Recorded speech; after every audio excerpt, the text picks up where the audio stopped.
Friends, I thought I would just come on here for a long form video in covering a few comparisons with Lisa's newly released Desert Gleam, because as I was reading the comments under my video, people were bringing up some interesting palette comparisons, and I briefly showed a few in that video, but I wanted to take a deeper dive specifically with Midnight Sun, and one that I forgot to include in the original video.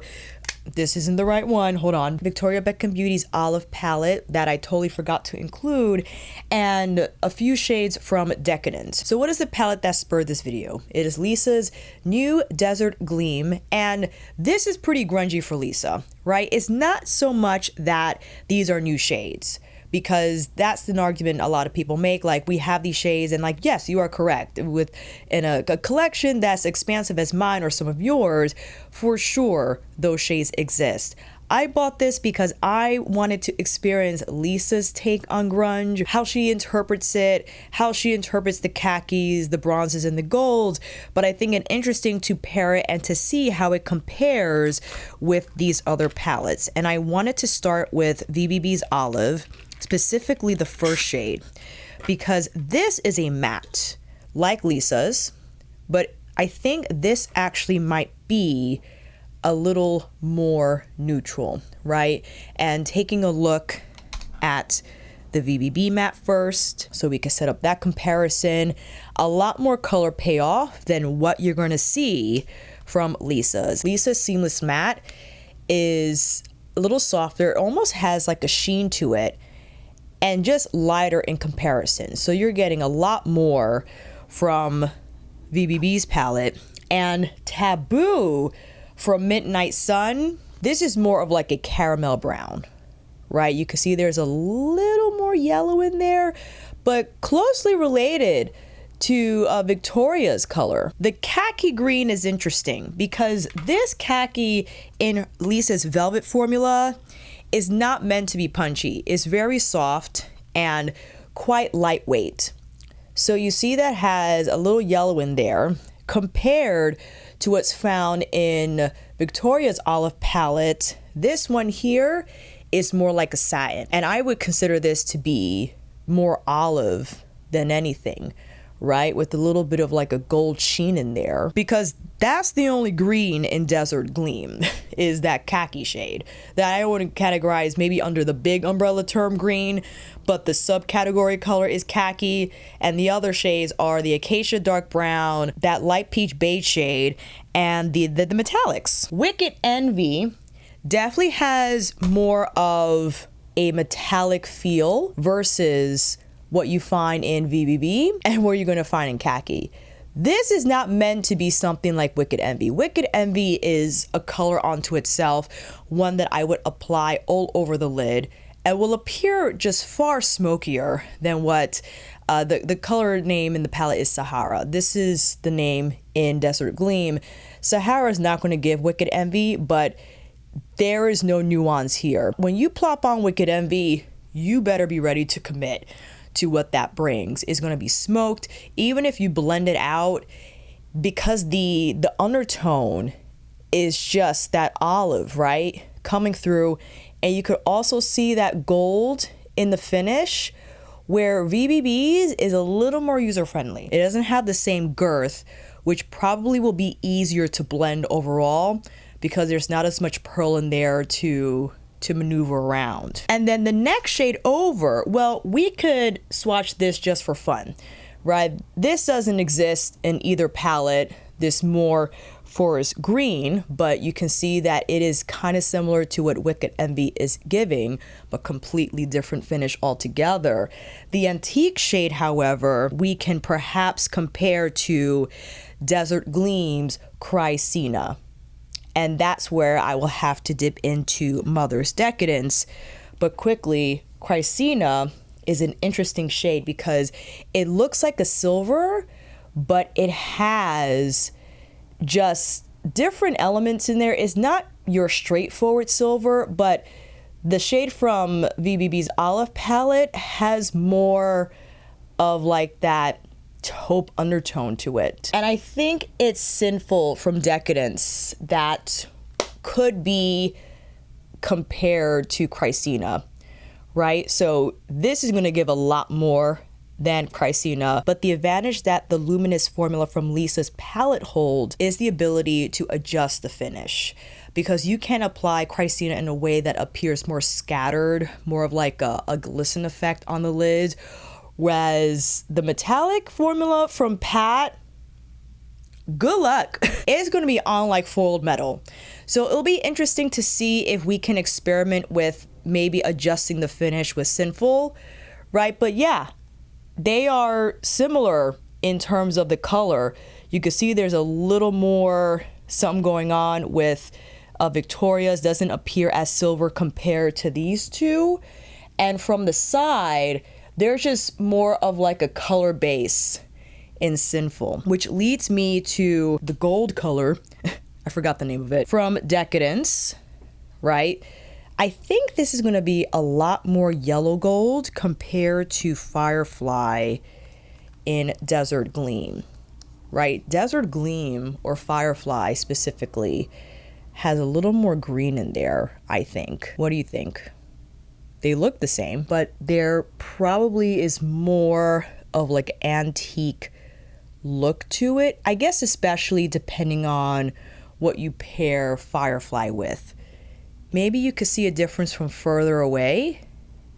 Does it look different to you? Ablaze from Desert Gleam compared to the bronze metallic in Midnight Sun. So let's set up with Ablaze first, which I think is so unique because it's a cool tone bronze without appearing taupey. And now from Midnight Sun, which is not going to have the same shine as Ablaze. It's going to be a little more subdued, but they are very similar. You see, however, with that inclusion of that silver Lisa put in the color, where when the light hits it, you get more of like a pure bronze from the Midnight Sun color, but Ablaze is going to give you a cooler reflect, not in terms of the vibe per se, but the color itself, which I think for those who prefer a cooler bronze will probably like Ablaze more, where the bronze from Midnight Sun might appear a little warm on you depending. And Acacia from Desert Gleam with Extreme, is it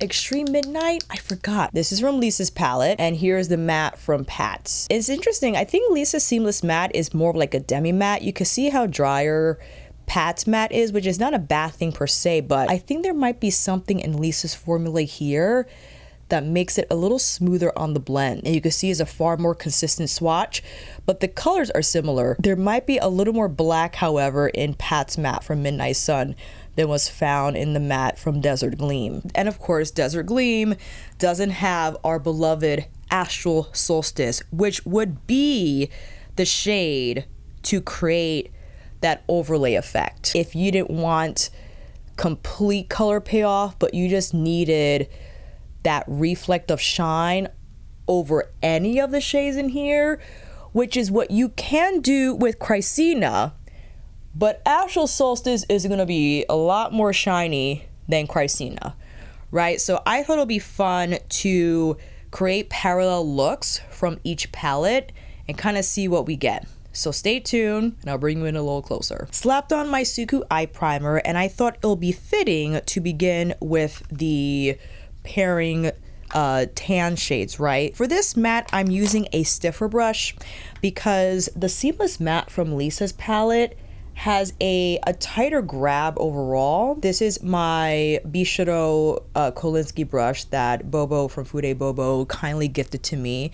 It's not going to have as much color impact as you will see from Taboo, and I am purposely using a softer brush because Taboo is a truer powder matte than Lisa's Seamless Matte, and already just packs on more punch of color. So if you were looking for a softer application than Lisa's color for sure, I won't be able to build this up more than what you see already on the lid, but you could probably adjust the application of Taboo by carefully selecting a brush that's not going to pick up a ton of product at once, and you can then dial up the intensity. So that has a lot more shading and a color I can rely on solo if I just wanted to go Taboo through the crease and maybe follow up with Extreme Midnight along the lash line, but I would need a little something more if I wanted to create a heavier shading effect from Dunes. Now, this is going to be fun because going straight with Sahara on my lid, and something I demonstrated in my first video with Desert Gleam, the velvet formula is lightweight. It's soft, barely there. You can see it has just a light khaki effect on my eyes. You know, it's cute. It's cute. If you just wanted to stay right here. But with Wicked Envy, now we're going to the club with Wicked Envy. I'm taking my one and done fluffy brush. This is my Yoshiki, or rather Koiro Yoshiki Bobo collab brush with Red Squirrel. I'm just tapping on the lid and just taking Wicked Envy around for a ride. And you can see already, a lot softer, nice for the day. Could be nice for the day too, but you would just have to use a lighter hand and perhaps not pick up as much color with Wicked Envy. I wanted to follow up with Chrysina on the inner corner and then Sinful from Decadence. Yeah, so let's pick up, I think, what is this? I forgot what bristle combination it is, but wiggling back and forth with Chrysina, and that will be our inner corner shade of choice. I do like Chrysina a lot because, again, you could adjust the intensity of the sparkle where it can have more of a scatter effect versus more of like a dead-on metallic one. Using the same brush with Sinful, and I'll do the wiggle back and forth because I haven't used this metallic in a while. We'll apply it in the same way. And as I suspected, the Decadence metallic formula is just liquid metal. You see how there's more of like a twinkle effect going on from Chrysina, and here with Sinful, it's just the straight up metallic. So this is pretty too. It really depends on the effect you want to achieve. But this, my gosh, Pat's metallics are one of the best in the industry. And even though the brand went through several iterations of this formula, my gosh, the Decadence metallics, they just don't miss. Acacia now from Desert Gleam, and I'm actually using the same brush, so I can just adjust in order to gently smoke out the outer corner here. Probably switch to my B-Shadow brush. This is my Kolinsky one that I used initially to apply Dunes, just because it is stiffer and I wanted to move this mat around in a way so it can appear more soft around the edges. And Extreme Midnight, is it Extreme Midnight? I keep forgetting. Same brush, and this is a truer powder formula. It's gonna pack on a lot more, and if you feel intimidated by Pat's mats, because my goodness, they don't mess around, then I would just gently tap and use that motion to carefully disperse the shadow, because that's going to be your best bet in not allowing the shadow to run away from you, so to speak, but just to have control. You could just see the intensity of the eyes already, okay? Like, we're going out, but we're going grocery shopping. You see what I'm saying? So that's demo number one. I wanted to do one more in showcasing the bronze shades and their differences in real time, as well as the Firefly and the gold shade. I know there's a name for it. There's like an iconic name for it because it's from Pat McGrath, but I'm sorry. I failed. So let's take this off, go for another round, and I'll be right back. Straight in with the bronze and using a larger one and done brush, also Kolinsky. This is stiffer, and I think we'll pick up quite a bit at once. And I'll pull it right across. So this is our, again, Desert Gleam side. And here we have Ablaze all over the lid. I'll wipe that off quickly so there's no cross-contamination. Taking our bronze metallic from Midnight Sun, which is softer. Yes, it's an older palette, but generally a softer texture than Lisa's metallic. I'm just tapping on and around my lid. Because it is softer, it is easier to maneuver around my eyes versus the tighter metallic formula from Lisa's palette. And I could also whip the edges, but you can see that there's more reflectivity found in Ablaze. The metallic from Midnight Sun is shiny, but the inclusion of that silver, or however Lisa formulated it, I just think is so pretty with the bronze backdrop. I could just keep my eyes like this if you want to take a screenshot. Now, what can we follow up with?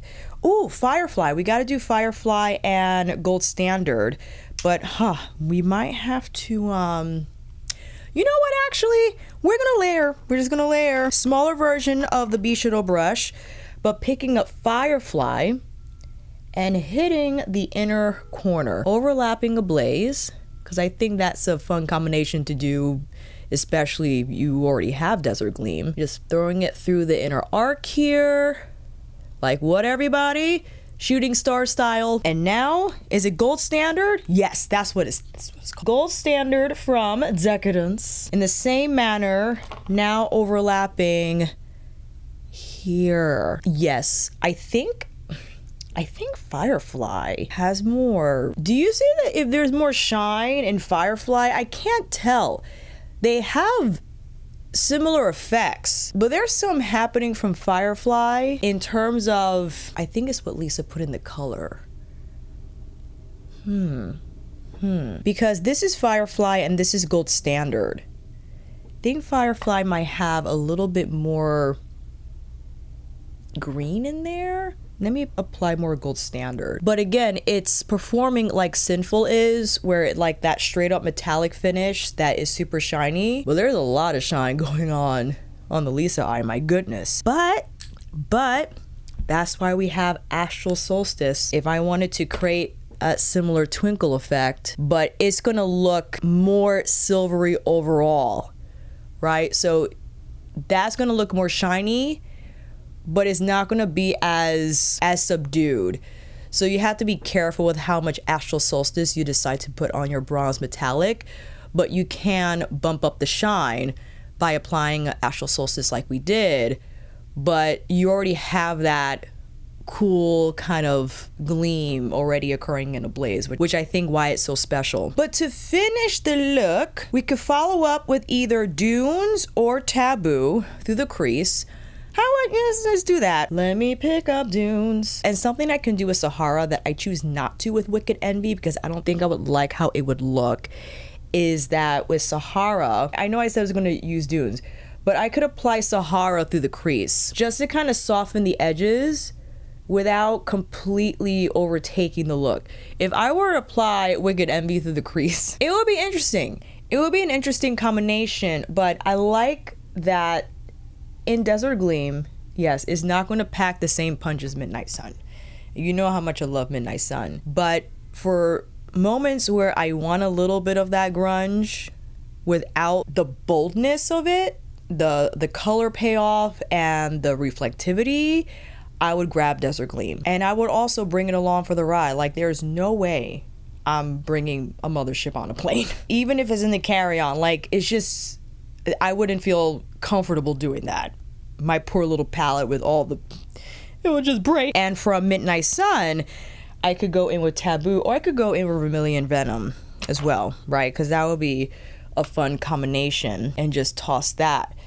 But you could see how much smoke you get from Taboo, where if you wanted something softer, you definitely can just use either Dunes or Sahara. And on the lash line, we could follow up with our corresponding dark brown shades. So from Desert Gleam, I'll plop down a little bit of Acacia here. I could wing it out, but I think I'm gonna keep it tight to the lash line just at the edge. And bloop, bloop, bloop, let's hop into Midnight Sun. Now the Midnight Sun matte, holy cow, is a lot more punch, is a truer powder matte. So you don't have to build this one up. So it won't appear as soft as Acacia, but if you need that pack a punch matte, then you'll find it here. All right, let's apply some lashes and I'll be right back. Final looks from our final demo with our showdown, if you will. And in the end, me showing Desert Gleam or filming a video with it is not to make you buy it. It's just to show what it does, what it can do.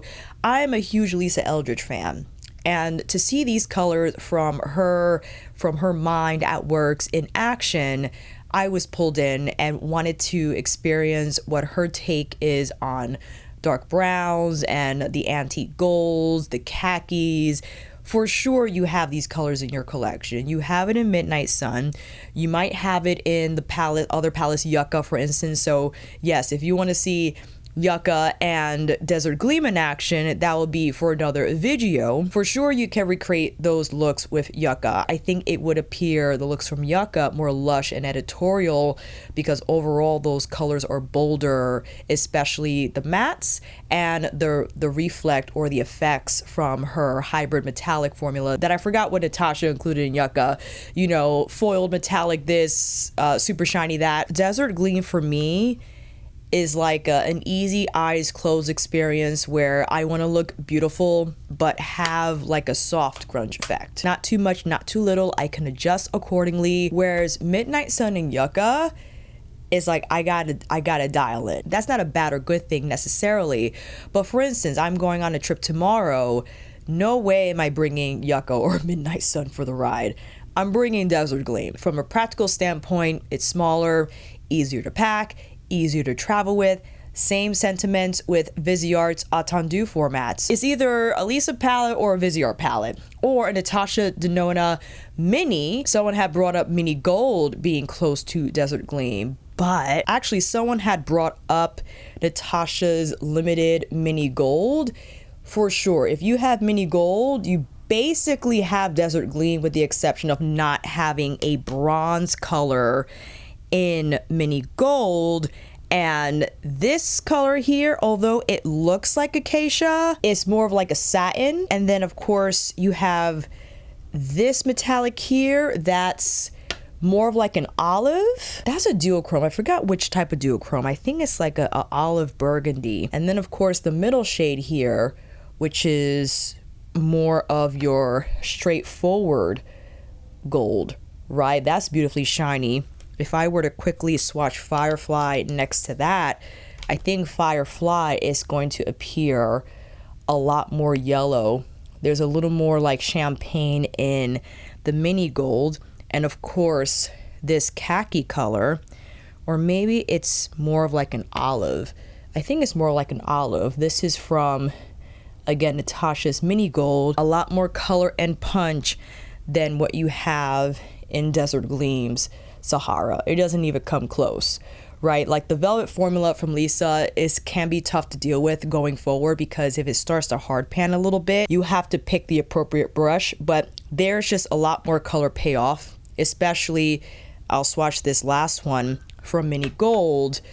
This is a cooler tan shade. Like this is more of like a beige taupe than what you have from Lisa's peach here, like the peachy beige or the sandy peachy beige, right? So that's the main difference. This is going to be, in my opinion, a lot more smoky cool, although you can create similar looking eyes from mini gold that you can create from Desert Gleam. All that to say, yes, you don't need Desert Gleam, but like I had said before, I enjoy Lisa's formula.